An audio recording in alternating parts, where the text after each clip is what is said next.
Salam, hər vaxtınız xeyirli olsun əziz və dəyərli dostlar. Ölkənin bir nömrəli hava səhifəsinin dəyərli izləyiciləri. Öncədən də xəbər verdiyimiz kimi bugün ayın 20-sidir və 20-si iyun hava şəraitinin dəyişilməsi gözlənilir və artıq respublikamızın qərb, şimal, şimal-qərb bölgələrində artıq hava şəraiti tədricən dəyişməyə doğru getdiyi göstərilir.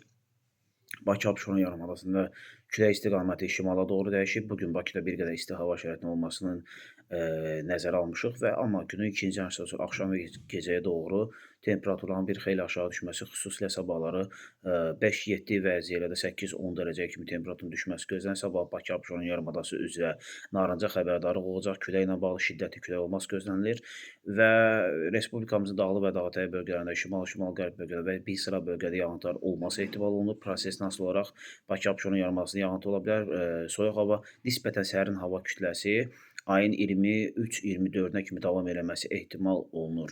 Və bir şey də nəzərinizə çatdırım dostlar, sizdən bir iki xahişimiz var. Bir, səhifələrimizin bütün sosial şəbəkədə bizi belə deyək də, maksimum dərəcədə izləyin, bəyənin, like eləyin və rəylərinizi yazın və həmçinin bəzi bizim həmkarlarımızın şişirdilmiş məlumatlara inanmayın, qasırğa olacaq, dünya dağılacaq, ölkə belə olur, şişirdilmiş məlumatlara inanmayan insanları və burdan da həmin həmkarlarıma səslənirəm ki, dəyərli həmkarlar, çalışın, insanları təşvişə salmayın. Çünki xəstə insanlar var, yaşlı insanlar var. Sizin o məlumatlarınızı dinləyib, inanıb və bir sıra xəstəliklər tutula bilərlər, panik atakları ola bilər. Ona görə, yəni hər şey olduğu kimi, yəni şiddətləcək bir şey deyil. Küləkdir. İndiyə kimi bu cür küləkləri biz görmüşük, hətta bunun artıqını görmüşük. Qasırğa, tufan, o, bu, dağılacaq, söküləcək, ay nə bilim nə olacaq, belə şeylərə yəni cəfəngiyatlarda etibar eləməyin. Dediyimiz kimi hava şəraiti dəyişir, yağıntılar və bir qədər güclü külək olması gözlənilir və bizi izləməyi unutmayın. Sizləri çox sevirik.